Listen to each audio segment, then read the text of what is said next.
For you Aussies, good morning. It's a new week. We're approaching a new month. This is Monday morning, 6:30 a.m. This is our first live stream of the week. In this live stream, we're going to go over the weekend in boxing that was. We're going to go over our wins. We're going to go over, more importantly, our losses. We're going to go over where we won our money, where we lost our money. We're going to open that conversation up. Also, we could start the narrative with the headline on this video about Floyd Schofield. I feel of all the performances this weekend, I don't think it's too shocking to say he made the biggest statement. I went into this weekend of boxing saying that he has to prove it for me, and sure enough, he did. Look, I love it when I'm proved wrong. We're not fortune tellers here. We could just pair up our predictions with reasoning. So in the first few minutes, I'm gonna let everybody check in. Let me know where you're tuning in from. And all I ask is to like this video. Also, I want to know how you did this weekend. It was an up and down weekend in betting. DJ's in the house, Vegas in the house. There are so many interesting fights, guys. There's guys that going into the weekend, some of us never heard of. There's guys going into the weekend that, performed how we thought they were going to perform. And I think all in all, when you think about, I didn't cover the Jake Paul fight. I told you guys ad nauseum why I'll never cover a Jake Paul fight. But there were some great fights on that undercard. And unfortunately, for us real boxing fans, I think a lot of those performances were kind of overshadowed by the circus that it was in the main event.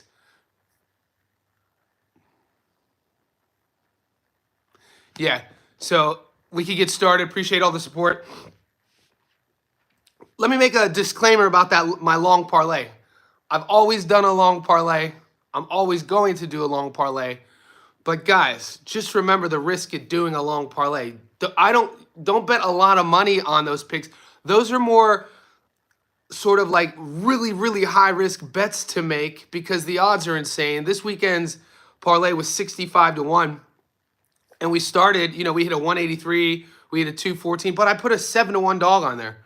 I do that intentionally with a little bit of reasoning. And we missed on $1.06. There was an upset on the undercard. There was $1.06 he got upset against a 16-loss veteran. Hawley won, of course. Hawley won at 43 years old. Boz, I put 1,001 470. That's amazing. What's up, high interest? Boz, that's amazing you won. So you hit almost a plus 4-1. That makes me happy, mate. That's exciting. See, I did all my, when we have midweek fight cards, my mindset, that's why I focus. Nice, David. That's why I focus from fight to fight, from fight card to fight card. Because this past week, we had the Australian fight card, and all the live streams up until that night I was focused specifically on those fights, and I won all my money. If you would have told me Wednesday night that that's as good as it was going to get, I wouldn't have believed you. I hit Liam Paro by stoppage, Wilson by decision, Vegas Larfield by decision, and then Kira Rustin. So I hit big, and then going to the weekend, we're feeling ourselves. We're super confident. And then we just had 50-50 results. Some of those results, let me pull it up real quick. Shout out to Julian Rodriguez too, guys. Avius Griffin was an undefeated prospect. I think he was 17-0, 16 knockouts. Julian Rodriguez, I did not see that one coming. This is a lighter fighter. This is a guy who fought at a smaller weight class, moves up. He fought for a world title or before, came up short. He got dropped, I think, in the 8th round. A lot of the refs going into that fight, a lot of the judges had it 50-50. And he stopped Griffin in the last round. Yeah, we hit our lock of the week, guys. And that was the one I said go all in. Whenever you guys see me super excited, super amped up, lock of the week, $1, I think $1.80, 10,000 paid you 8,000. I told you guys that. Butler versus Macias, gave you the reasoning. That fight was going to end in a stoppage. We hit huge on that. But for me, I want to win all of them. Like in terms of, I know it's it's not feasible. But that's my mindset. So I actually forgot that I hit that big Butler versus Macias because my long parlay got cooked. So yeah, Tevin let us down, and I got to give credit when credit's due. What's up, David? Yeah, dude, David, great question. Hold me accountable. Floyd, here, I want to ask you guys something. In my fight prediction, in the analysis video, I talked about Floyd being dangerous early, that youthful energy, and I thought Farmer was going to be able to navigate it. Rewatch that first knockdown. Floyd Schofield must have some freaky power because his feet weren't even set. Tevin was circling right. They're in the center of the ring, and right on an angle change, Floyd caught him almost like he wasn't even sitting on it. That kid we know how explosive he is, but mate, I did not see Farmer. I did not think that Farmer was going to stand in the middle with him right there in the first round and trade. And Schofield out angles him and catches him with that hook. It was gorgeous. Of course, I have nothing bad to say about Kid Schofield. I just said going into it, I didn't think he was that dude. I said he has to prove it to me, and he did. My question though is, he's still gonna have his doubters though, and I'm not one. I'm documenting Floyd. I documented his last fight. That's it. Now he has to show me that he's not, because I'm going to be supporting Schofield as I support all these fighters. But my question to you guys, tell me if I'm off base. His haters will still say, I bet, that, oh, I need to see more. It was a fluke. Farmer made the mistakes.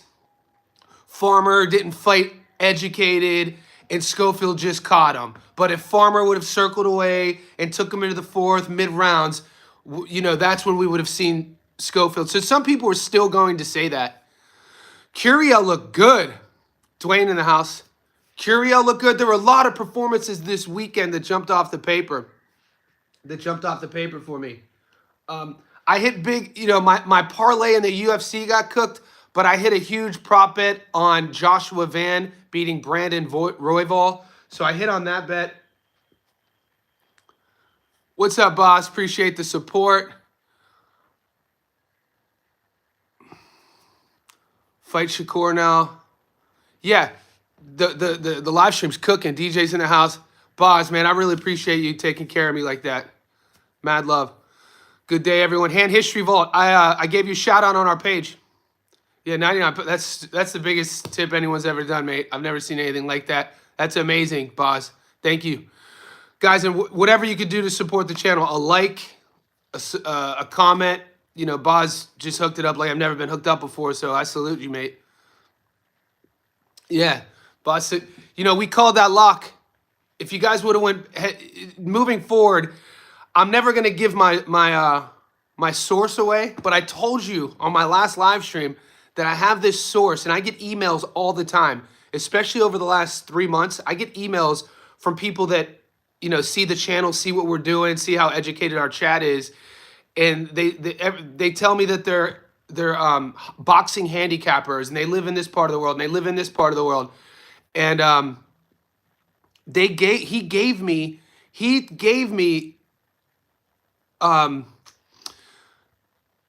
Mabili by first round knockout. He called that. And then the one I told you guys, he said that John Pascal was shot. He said Pascal, his knees were gone, his hips were gone, and he said that Pascal was going to get stopped earlier in the fight, and he called that, and he sent me the receipts, and I told you guys this before the fight. Now, I bet on Mabili to win by stoppage. I just didn't pick the first round like he did. He went heavy. The dude wins that. Dude, it's insane. So I sent the messages to a couple of the boys here, and I just said, let's see how this plays out. And he called it. He knew it's insane. So yeah, hopefully he listened. And the Butler Macias was mine, by the way. Nobody gave me that one. Butler Macias was based on my research and the adjustments I made going into this weekend. It's like, why would I put 10 grand on a 3-leg parlay? Why would I put 10 grand on a 4 legs when I can watch one fight, Butler Macias rematch. We know that these guys knock each other out, knock the opponents out. That's why we went heavy, and that's why we hit. To answer your question, the currency 99 pounds is 210 Australian dollars. So that's amazing, dude. That made my day. Did you tell people to go all in? I did. Well, dude, Griffin. I didn't tell people to go all in on Griffin. I said, Griffin, put him on your parlay. Yeah, I didn't tell people to go all in on Griffin. When I tell you to go all in, it's the lock of the week. One fight, Pascal or Butler versus Macias. With Griffin, it was my reasoning to put him on my parlay, but that's all. You know, I only had him on one parlay based on his, the little buzz he had about him, his weight class, his record, Julian Rodriguez being a smaller fighter. Rodriguez, though, man, like, I love when I'm wrong and I see a guy who gets a late stoppage. You know what I'm burning at is, bro, them emails are crazy. I took first 4 rounds. David, man, right? Whenever I get info, boys, I share it with you guys. So I'm as open book as I can be on these live streams with you guys. And when I'm wrong, I tell you. When I'm right, I tell you. And if I get insider information, I'm not going to ever give away my source, but I'm going to let you guys know. And you can just take whatever you want with it. Shout out to Mark, who's a subscriber. He put a nice comment on, I was getting cooked in the comments section for the Farmer fight. And he was like, look, boys, you don't have to listen to Johnny on everything. You still have to make your own decisions. And we have an educated chat enough to know that a lot of the boys here, we're going to make our decisions regardless. Yeah, I'm not saying Cieslak is a world beater, but we won money off of him. What other fights was I blown away at? I want to talk about. And guys, I got to be honest with you. I wasn't even disappointed with losing the Tevin Farmer fight. I wasn't even disappointed because you get to see a 22-year-old make a statement, right?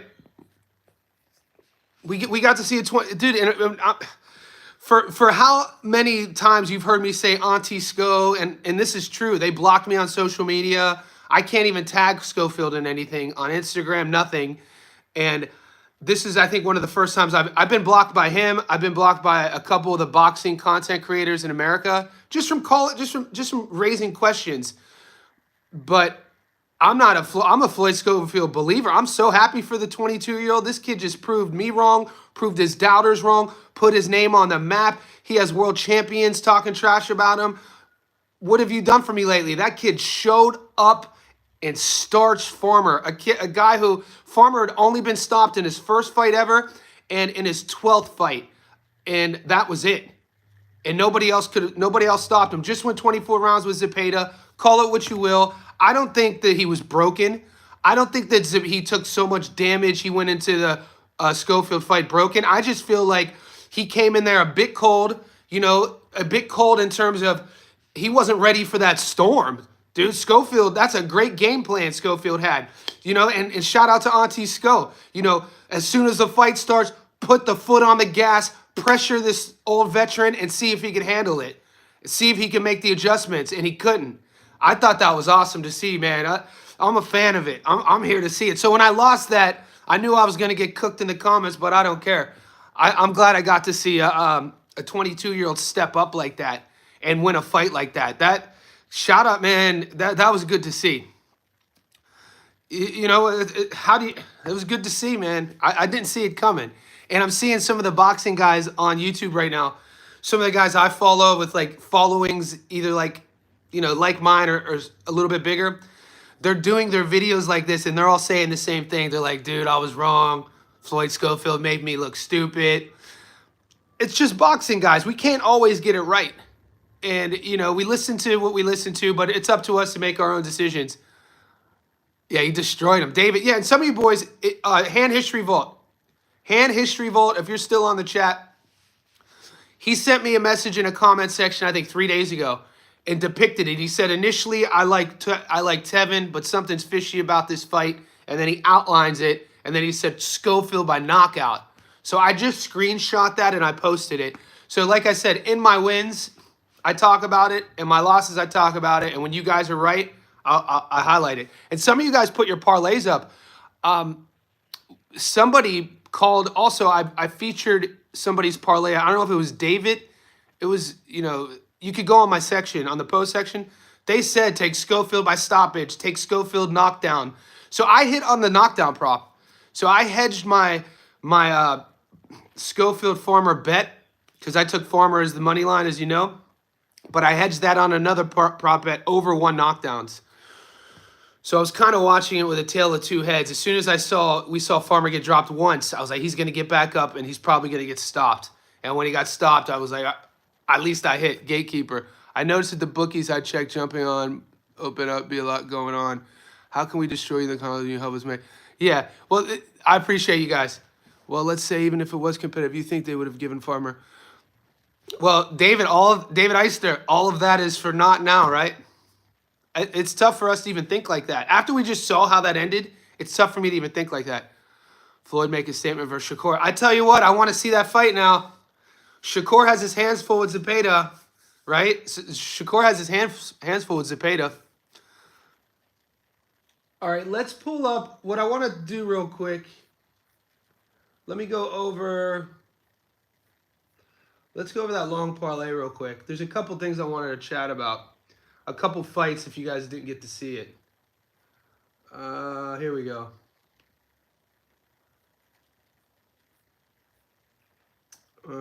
Okay. So our long parlay, we had 9 legs. We started off with a 183 Layla Bodwin. We hit that. The Makhmudov Ricardo Brown, will the fight go the distance? We hit that. Stephen Butler Macias, will the fight go the distance? We hit that. So we started off on fire. Bradley Ray, did you watch that fight, guys? That Bradley Ray fight was insane against Shakon Pitters. We hit that. Bradley Ray at $1.50. So we go 5 out of our first 9 on that long parlay. 65 to 1 odds. And I'm sitting there like, oh, we're cooking. 5 out of 9. We got this. And then Victor Morales, $1.06, loses. Rene Alvarado, say what you will about Alvarado. That guy had 16 losses. And I watched, we caught the end of that fight. And Alvarado looked, we can make excuses. But to me, Rene Alvarado looked like a guy who was on something in terms of his engine. And I'm not even trying to be controversial. Alvarado, 16 losses fighting a top prospect in Morales. And it was just the cardio and pressure and pace that Alvarado put on Morales, and Morales just drowned. You don't really ever see that pace throughout the entire fight by a 16-loss veteran. It was insane. Okay, we'll get there. So we lost the $1.06. I took Yolanda Vega at a 7 to 1. That was like you guys should have known that, taking Vega over home on my end. That was just like maybe, 10-0 Mexican style fighter. I thought, there's a chance Holly's going to be shot, but Holly used that, 43, 30-year-old fight career to win. We'll get there in a second, David.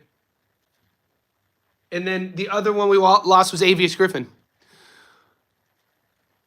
I know but Alvarado, man, it was amazing. And Raul, there you go, Juan. Raul Curiel, too, guys. Did you guys watch the Curiel fight? What do you guys think of Curiel?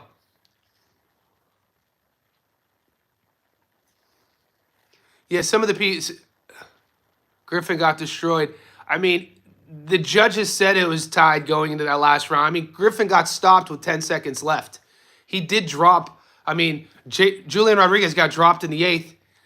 I wouldn't say he got destroyed, but with 10 seconds left in the fight, man, there's one of you boys that follow me on Instagram, and he was messaging me throughout the fight, and he was live betting. And I think, shout out to, I forget his name. I'll look in the comments.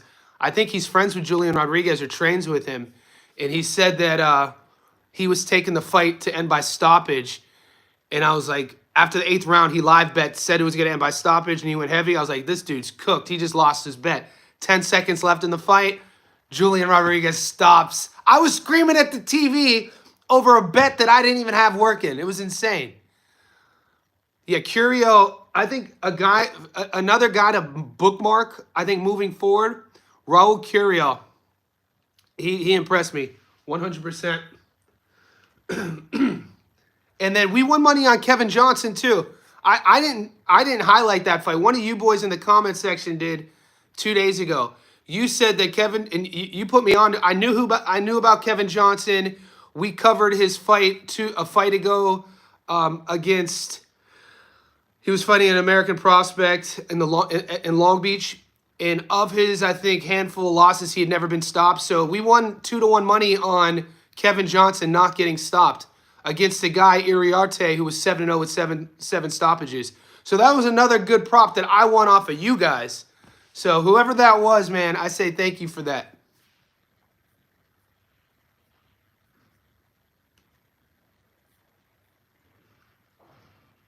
Yeah, so we'll let this simmer for a bit more about, what a week of fights. It was up and down. But we do have a week ahead of us, guys. We have 2 fight cards. Not a lot. Like, my sports book right now only has 2 fights to bet on, but it's only Monday morning here.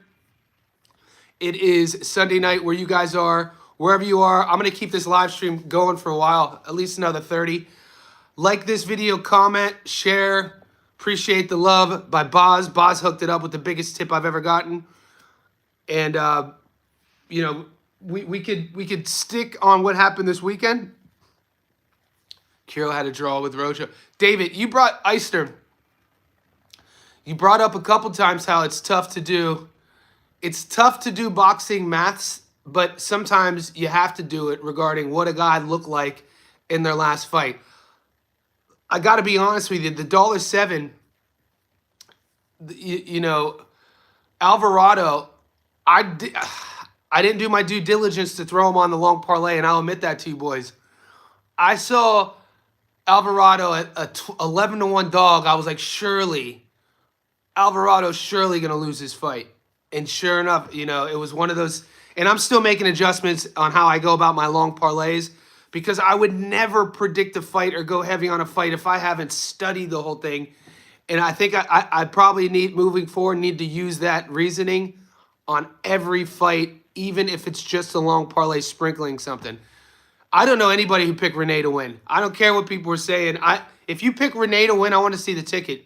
Email me, Johnny Stofko at iCloud. I swear. I just want to see if anybody bet on Renee to win, because some of the boxing heads are saying that I should have seen it coming, but I don't know anybody who won money on that fight.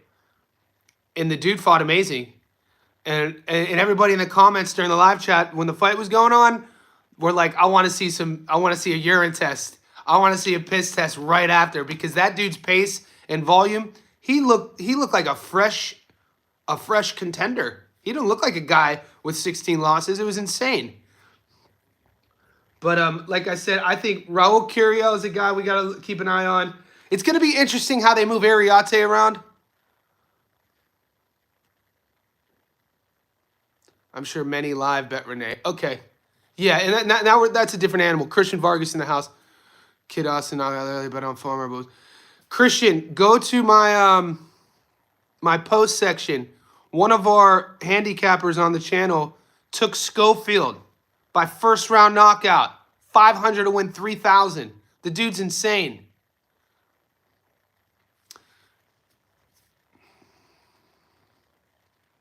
You think Sky's going to finally get a stoppage, Mar? Do you think that Sky's going to finally get a stoppage? I mean, she's her style, death by 1,000 paper cuts. I think that's fair to say.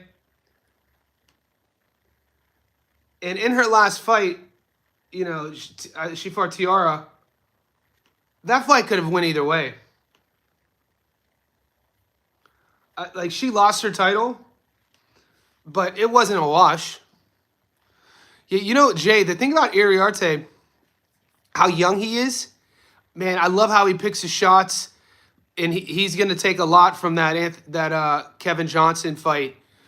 But Iriarte was 7-0, 7 knockouts. I think he had 11 pro rounds fought.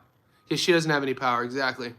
That's why I don't see her winning. But somebody sell me on her by stoppage. Why do you say that? She's $1 against Campos Gonzalez, a 28-1 favorite. My issue with Sky Nicholson, these are always her odds. What's up, everything by John? Yeah, we covered the Tevin knockout You know, talked about it earlier in the live stream. Hats off to Schofield. You know, jumping on the gas early, pressuring the veteran, and catching him. That's another thing about what Schofield did. We could talk all we want about what Tevin didn't do, but even though I bet against Schofield,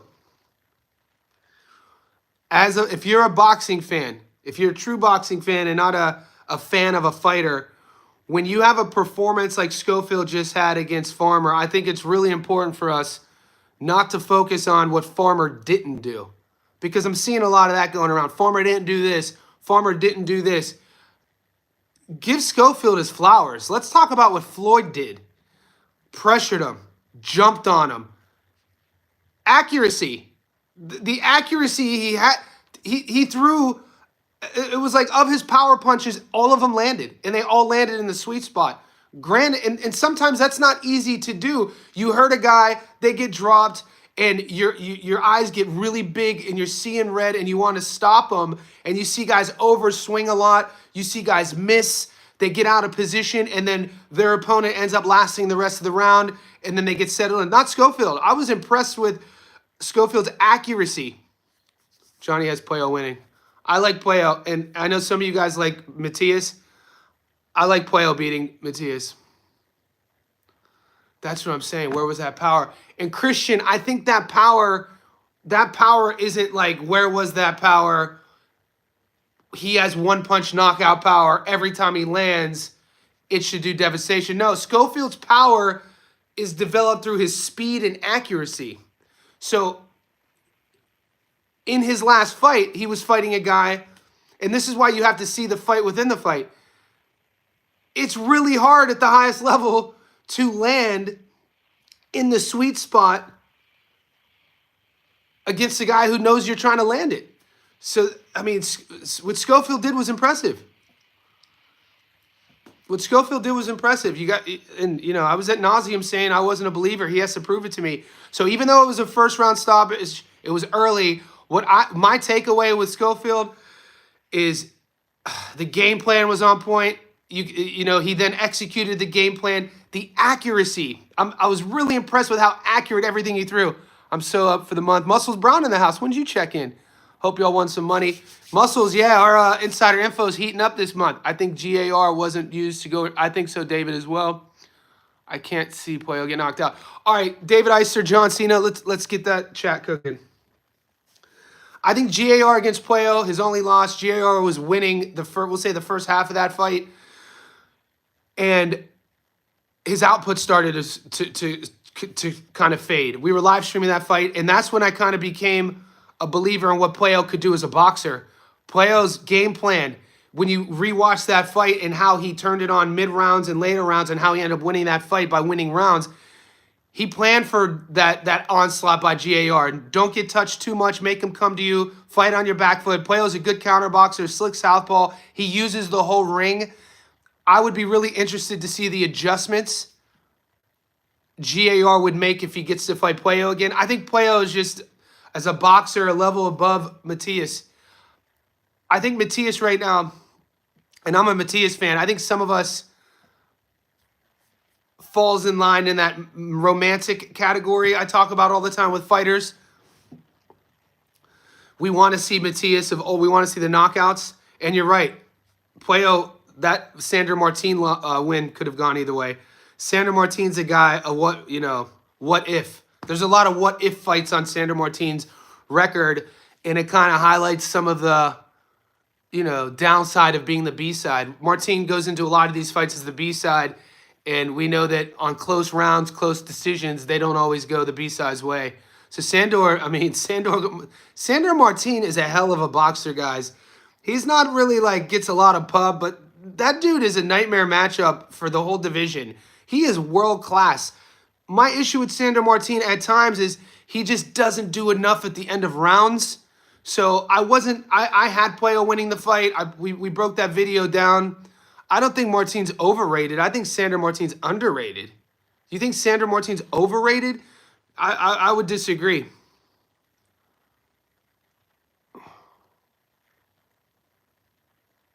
Peril was special. Yeah. And Peril looked good. I thought Teofimo beat him with no controversy. It was a close fight. Teo definitely won the fight. Let the chat know about our award. Oh, guys, yeah. Muscle Brown. Muscles, thanks for reminding me. Guys, we're going to start doing watch parties. So me, Gary from 3D Boxing, and Muscles. So we're planning behind the scenes to set up so we get our times right. The next big fight card, it'll either happen this week or the following week, probably in 2 weeks. So tune in. We're going to be doing watch parties for everybody, going live stream during the fights. Because over the last month, we were kind of doing our market research and watching some of these channels with huge followings doing watch parties. And, I'm not going to hate on anybody or put anyone on blast, but, a lot of their knowledge overall of the game is kind of suspect. So keep that in mind. Even if, we could get multiple screens on it, we might, we're thinking about how we could share the link as well if people want to pop in and pop out. So yeah, just, stay tuned to the channel, and we're going to be announcing that shortly once we get all the details kind of squared away. Interesting chats about 140, guys. You got Sandro Martin. We were talking about Puello. A lot of interesting matchups. Guys, did you see what Turkey Al-Ashik just tweeted? Brian Norman Jr. versus Devin Haney. Allegedly, it's official at 147 in November in Riyadh. If that goes down, the only thing I'm pissed about it is that it's in Riyadh. I want to hear your take, chat. So let's see how this goes. If you heard about the tweet, let me know if you have, and let me know if the legitimacy, and then obviously we got to get to how we see that fight going.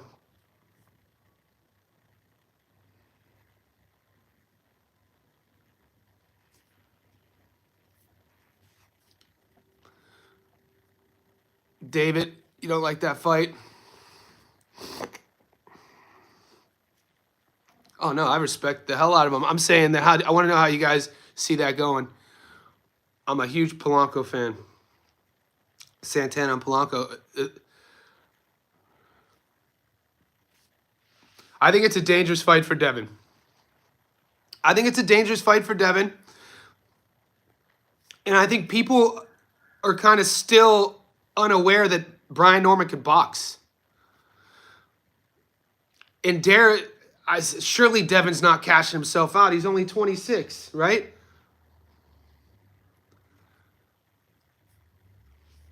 Yeah, Haney's still young, still has a long career. Both guys are young. Norman's 24. I think he turns 25 soon. Haney's, 26 going on 27. I think it's great for the sport. Haney's, going to 147. I'm interested to see how that body fills out. We know that he kills himself to make, I can't believe he was making 35, even at 40. Me too. I like Norman. My impulse, because of our rear view mirror, because we just saw Norman versus Sasaki, we just saw Dev versus Ramirez. My impulse is to hands down say Brian Norman Jr., but I think I'd be ill-advised to jump to that conclusion based on Haney and what he could do boxing. I think sometimes a fighter needs another fighter to bring the best out of him. We know Devin Haney, these guys are very proudful men. These are proudful men coming from proudful camps. I think it's an interesting fight. I don't think you got to understand why Norman looked like he did against Sasaki is because Sasaki gave him that fight, not handed him the style. We knew that. That's why we won money on Brian to win by knockout, because Sasaki's style, front foot, put you in the blender, punch with you, firefight. We knew but Devin's not going to do that. So you know what I'm saying? So we're going to have to see. You got to think about how Brian would, cut off the ring. How Brian, we got to see him throw punches when his opponent's not right in front of him. We'd have to see how he would deal with Haney's jab, Haney's hand speed.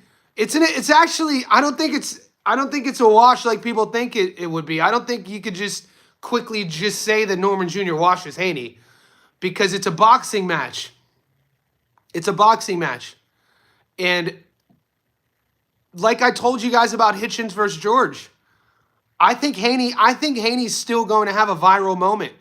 I think Devin's so young that he's one viral moment away from being back like in the public's eyes again. So who knows? It's a fun fight. I hope it gets signed. We'll see what happens. Brian Norman Jr. is a nightmare though, mate. Come on. If Team Haney signs on the dotted line, man, how do you not respect Devin Haney? Look at who he's fought. The dude ducks nobody. He fights everybody. A tight guy. David Eister already got his head on the lines. I love it. Head on the lines. That should be a t-shirt. Already got his mind on the lines. I had Walsh losing to Villarreal. I just think Walsh is overhyped. Yeah. Same. I don't think it's shocking news to say he's overhyped against Garcia. I mean, skate review. I mean, going his way. Hey, my outpoint Norman. You heard of her. Yeah. Muscle Brown. I could see that happening. But it's interesting. Norman, I think in terms of Norman's upside, let's answer this question. How much rooms for improvement are we going to see from Devin? Because I think Devin might be I don't want to call him a finished product, but in terms of adding skills to his game, where Devin's shortcomings are going to be are psychologically. We know about the skill set, the athleticism, how he could operate inside the ring at the highest level when he chooses to. Devin's shortcomings as of late is here. Brian Norman Jr., on the other hand, even though he's a world champion, defended his belt, he's at 24, he's still not a finished product. So he's still adding levels to his game. And I think if Devin Haney's team thinks they could get Norman Jr., they probably have to do it now. Because in my opinion, Norman Jr. at 27 versus Norman Jr. at 24, I think 27-year-old Norman Jr., it's not even a question versus Haney. So I don't think I'm too wrong just having that chat. Yeah, MMA better. We haven't been able to touch base yet, but there's 2 fight cards this week. One in Turkey with Albert Batsagiyev, and then a fight card in Manchester with Jack Catterall. We'll get to that in a second. Another fight I heard about is Iglesias versus Shishkin. 2 names that fly under the radar that I'd love to see fight. Honestly, Iglesias versus Shishkin. Go to their box rec, see who they, watch their highlight tape. That would be a fun barn burner.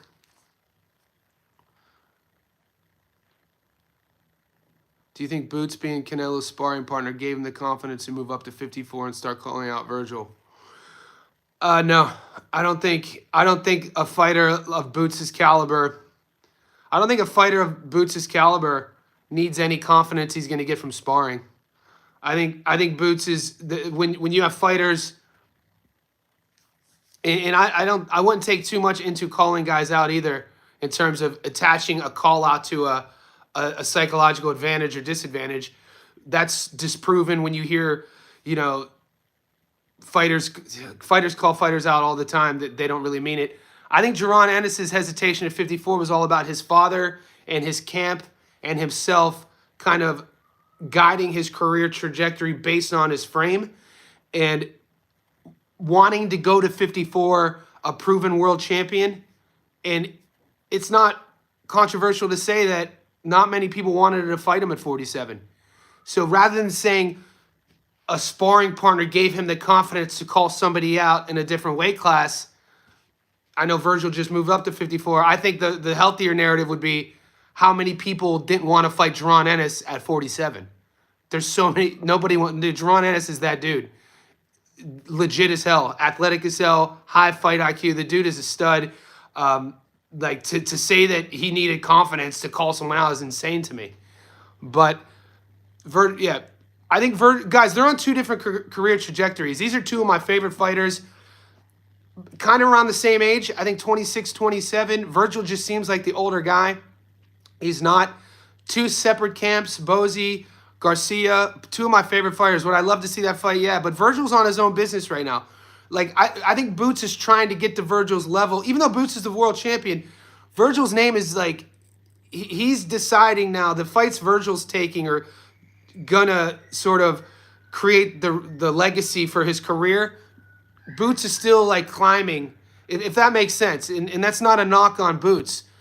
Every fight Virgil fights from here on out is an outcome of his body of work. Big fights. I mean, think about the guys we want to see him in there against. All champions in that division. I want to see what happens with who they do, the matchmaking with the winner of Zoo versus Fundora. What happens with that winner? We want to see, rumors, Murtazaev is fighting Josh Kelly. I know nothing's been announced or signed. I've been getting messages about that fight. I've been getting emailed about that fight. People saying that they know a guy in Wasserman Boxing. Wasserman is the promotional company who promotes PBK, and they're saying that that fight's going down in September. I mean, we just saw Kelly knock out a very fringe domestic guy in Flavio Bea, and we haven't seen Murtazaev since the Tim Tszyu fight. So I'm thinking, dude, if that Joshua Kelly fight versus Murtazaev fight is not a wash, I think Kelly gives Murtazaev a lot of problems. I really, fingers crossed, hope we see that fight in September.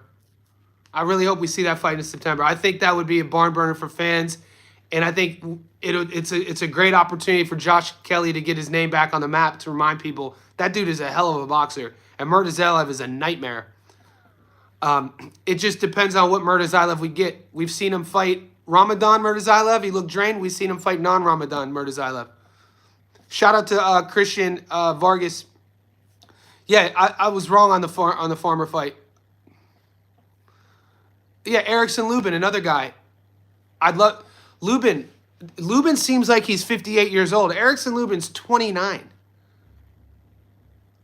So I think Lubin in that division, has there been another fighter at 154 who's had more number one contender fights? How many number one contender fights has Lubin had without getting another title shot? It seems like every fight is a number one contender fight, and then, you know, he doesn't get a title shot. I mean, we know what happened when he was 21 against Charlo.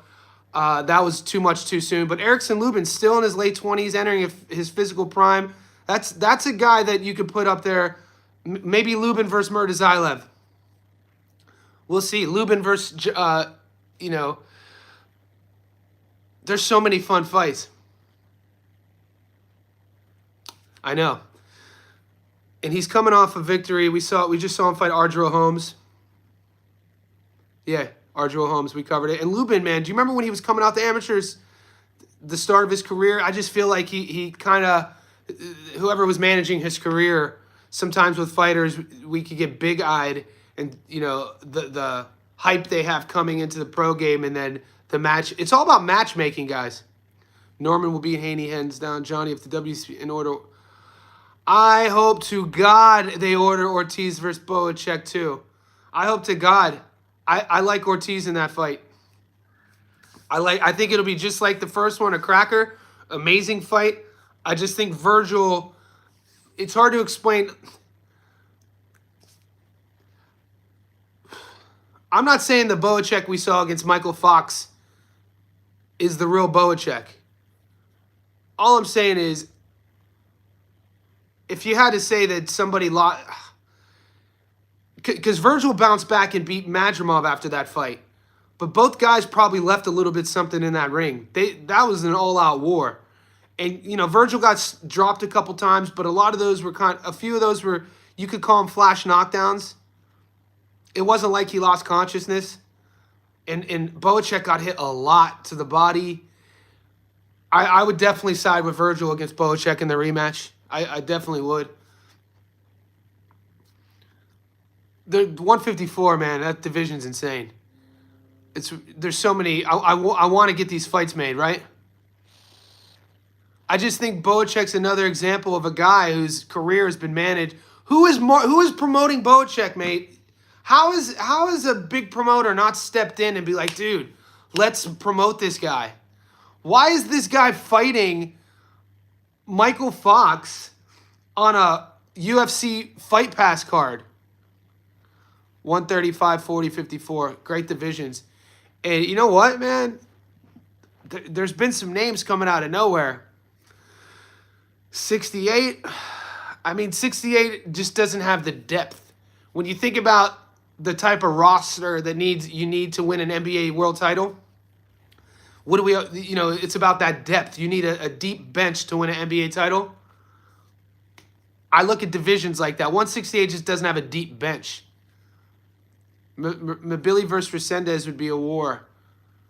Tom Loeffler. So Loeffler, do you think Assad, you're on point with that. So Loeffler promotes him. I just think that Boacek taking that Michael Fox fight was kind of a question mark in my head, especially after the height, coming off that Virgil fight. Because it's not like Boacek got stopped. It's not like, oh shit, some people had Serhi winning the fight. So it's not like you have to take a step down match. Because Virgil won. Virgil's haters will say he lost, and Virgil fights Madrimov. Madrimov's a nightmare. His style. People who don't think Madrimov's a nightmare style have never tried. Put it this way, guys. In boxers, will know what I'm talking about here. If you go into a gym and you have a heavy bag, like a standalone heavy bag, one that you're doing a lot of clinch work and body work. My coach would always say, put your head on his chest. So, you put your head on your chest and you're just working the power. And that bag is not going to move a lot, right? It's there to get hit. And then you go to a swing bag. I have a swing bag in my garage. It's like the 20 kg bag where you hit it and there's a lot of movement and you have to move and there's a timing component to hitting that swing bag. Very different to hitting that heavy bag. So my point about that is the fact that you look at styles, you look at what a matchup for Madrimov is like the difference between a guy standing in front of you when you're just hitting the heavy bag versus the timing you need to go from that to the swing bag. All the feints, the weird awkward style. I gotta admit, I didn't really research too much post Bud fight, but the Madrimov versus Bud did not look like the same Madrimov against Virgil, and nothing to take away from Virgil's performance. It was high level, but Madrimov didn't look. He didn't feint as much. He didn't have as much movement. He gassed. He faded a bit. So Rando Light, Johnny, guess what? What's up, Rando? Is a light punching journeyman. Yeah, who fights at 47. Yeah, what's up, Rando? Guess what? I love guessing games, Rando.